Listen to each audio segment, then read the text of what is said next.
Welcome to a new Harry's Garage video, and this one is going to be a general roundup of what's been happening with a number of cars in here in the garage. I have actually tested this week the new Emira i4, the 4-cylinder AMG engined one, but Lotus have set an embargo on that, which is 1 minute past midnight, Monday night, Tuesday, 8th of August. So rather than doing another road test now and then have another road test appear in about 24 hours time, I thought it was best to do a garage roundup because there's been lots going on. And yeah, my Emira has been quite busy because obviously I tested the i4 against the V6. So you'll see that video, as I say, 1 minute past midnight on Tuesday the 8th. I've put a link up there once it's live. I also did that video just while I see those cans of Sustain Classic. That caused quite a lot of chatter. Sustainable fuels and whether the right thing. One thing I'll just say about these are dummy barrels. They are empty, so don't worry about fuel being inside the garage and storage and that sort of thing. We covered that off in the video, but I did think sustainable fuels was worth talking about.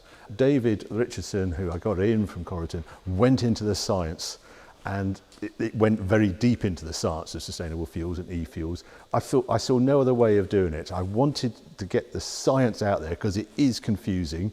I sort of understood it after the third time I watched the video, but my interest is I just think it suits the type of cars I run, and I'm forward thinking to what's going to happen in 2030 and how sustainable is driving around in classic cars on fossil fuels going to be if there's a backlash potential is there. So I think it's important to research these areas that will reduce the CO2 emissions from classic cars. And then we're going to get into the debate of how sustainable they really are, etc. That's to come.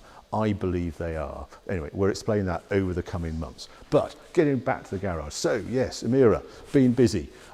Project 8, nothing really to report, it's been serviced, but it is actually going off to Evo magazine in a couple of weeks, so you should see a feature on that coming out in the next issue of Evo magazine.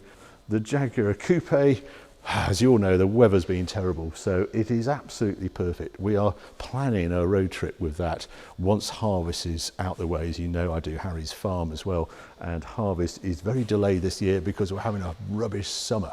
But yeah, one car I definitely wanted to mention was the Zagato, because that went off. When last time I featured this car, we went up to Wales and we did that great trip to, you know, memory lane for me, but actually the first moment I saw this car outside my parents' house. The two things I noted from doing that road trip: one, the fuel gauge wasn't accurate, it stayed half full all the time. Pleased I've fixed that, and I might as well just show you what was wrong. There you go, that goes up and down. You might notice that this here should be attached to that. I don't know if we can see that, but that is how it actually works.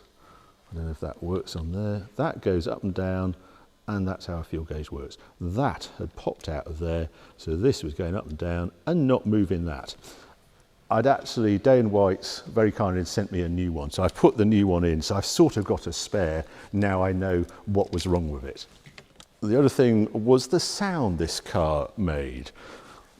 It wasn't the nicest of exhaust sound. It went great, and it was all lots of barking from the carburetors, those intakes, but the exhaust sound wasn't right. And I also knew that I hadn't really thought about the exhaust. It came with a stainless steel exhaust when I bought the car, so I thought I would just use that. But actually it was the wrong bore for the bunch of banana type manifold I fitted during the engine rebuild.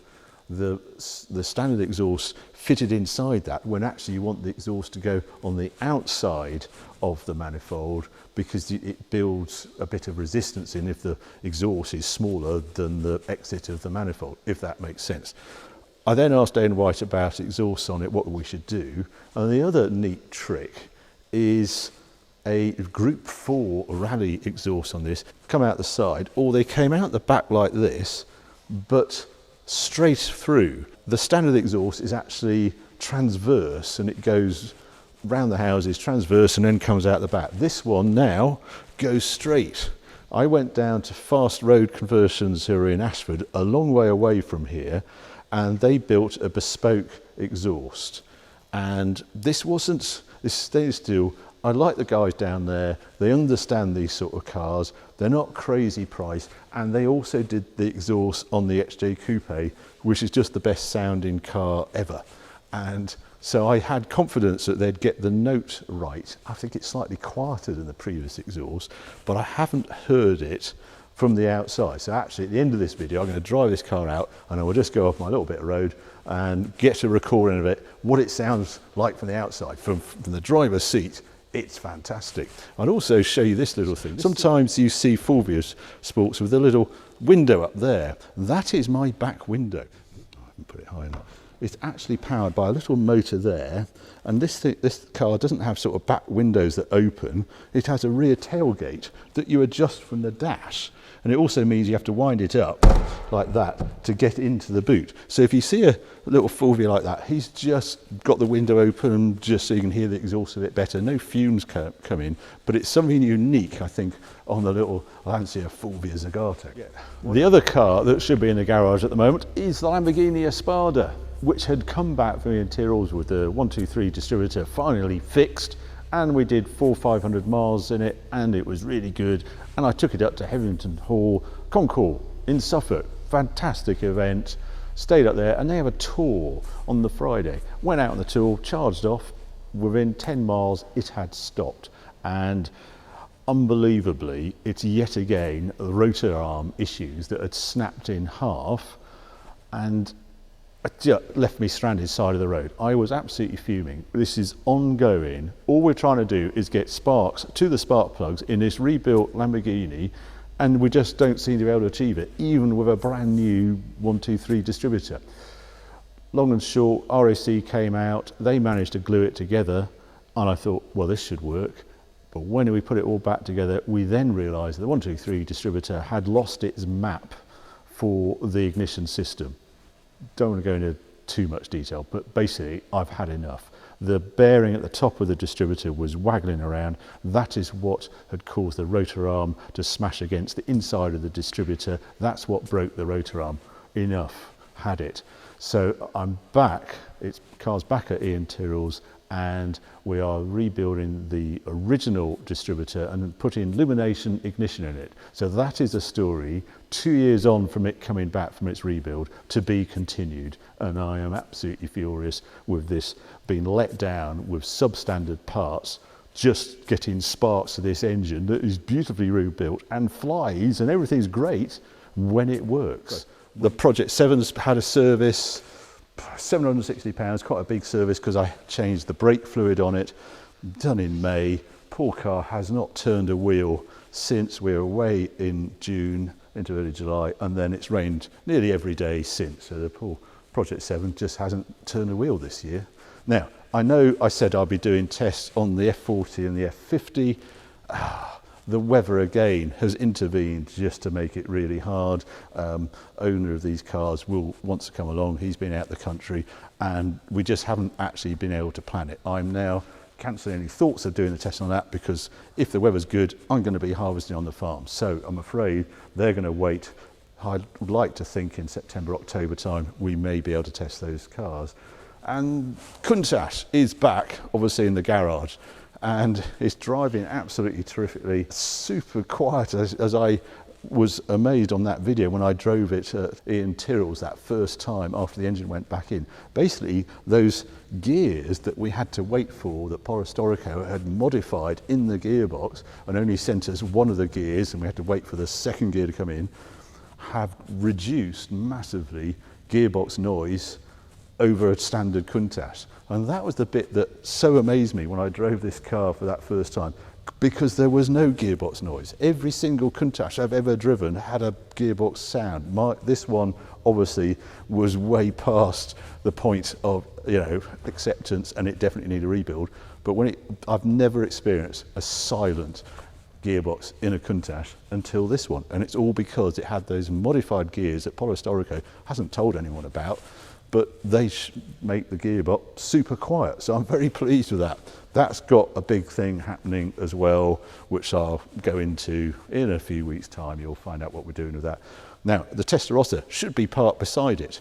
As you know, I'm having that done, Prestige refinishing and doing all that bodywork, all the bodywork, everything's done now, but I also needed a cam belt change on it, and there was a starter motor issues. It start fine cold. If it was hot, it was 50-50, or the starter motor operated. So that's gone off to be rebuilt, and it's down at Foskers, which are near Brands Hatch, near Prestige Refinishing. The engine is out, and I'm having the cam covers painted at the same time as doing the cam belt. So that's got quite a lot of service work going on. When it's all bolted back together, we'll go back and see what it looks like. Porsche 930S, I'm hoping to get out to Germany first week of October. Lots of discussions with Porsche. I'm trying to line something else up with it. It's as good as gold. Kyle Fortune borrowed it the other day, so you'll see a feature on this. I'm not exactly sure which magazine. I think it's one of the Porsche specialist magazines in the UK that will be appearing there. Yeah, GL Yaris carries on being a GL Yaris, doing great things. And the Elan, I haven't done much with the Elan.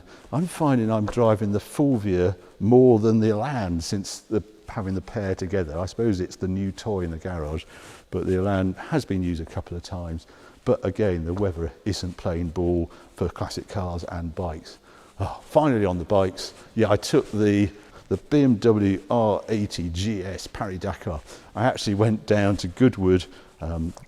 Ineos invited me down. They wanted to discuss my findings on their Grenadier, so I met the CEO and the engineering head, and we had a debrief on my issues with Grenadier. And they also make Bellstaff Trial Master jackets, and that was 75 years of that jacket being. I have one, and they invited me to ride up the hill with another gang of riders just to celebrate in Trial Master jackets, for which I'm very grateful. So there you go. That's what's been happening in the garage. What I'm going to do now, I'm going to head out in the Fulvia, and let's see how that new exhaust, how it's changed the character of the car.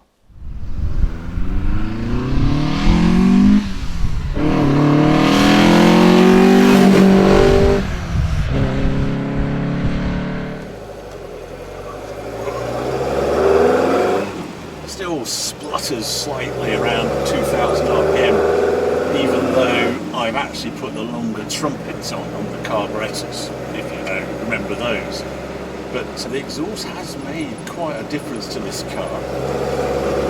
Typically, it was meant to be dry today, and it's now just a few spots of rain. But it's all lots of induction sound in this car. You really, weirdly don't hear the exhaust as much as you hear that gurgling, Weber 45s up the front.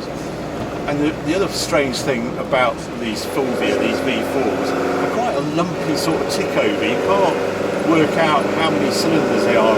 It's missing slightly, and it's a case, they all do that. But they do go well once they're on song. Get them over the lump of 2000 RPM and 3.5 on. Sings with just a whiff of throttle. There is no radio in this car, and there was no point to having a radio because it makes so many interesting noises. I'm going to turn right out of here, and then you'll get to hear if I properly rev it out. Here we go.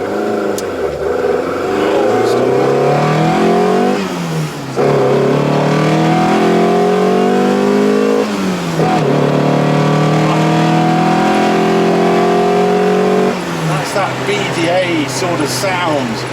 It happens about 4.5 to 5.5. There's a very definite hard edge as it comes on cam and it gets a move on.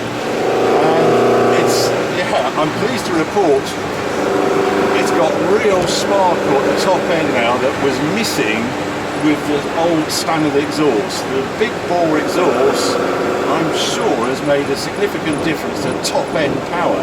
And it's made no difference to the mid-range that was always there with this engine. It's a rally car, it's a rally engine this. So they actually try and emphasise the mid-range torque on it, and the spark at the top then comes from the bigger carburetors and the slightly different cams on this car. So there you go, there's a taste of what the Lancia Fulvia is like with its new exhaust. I forgot to mention the garage, I have weighed it as well. 950 kilos. And I'm annoyed myself, but I did weigh it prior to it having its full restoration, in black, but I didn't photograph the weight, but I remember it as 1,020 kilos. So we have saved 70 kilos during the rebuild. All that filler, the 3 layers of floor pans and everything else, the door skins, etc. So yeah, good news there as well. So yeah, I hope you enjoyed the video. If you did, well, keep watching, keep subscribing, more videos coming along very soon.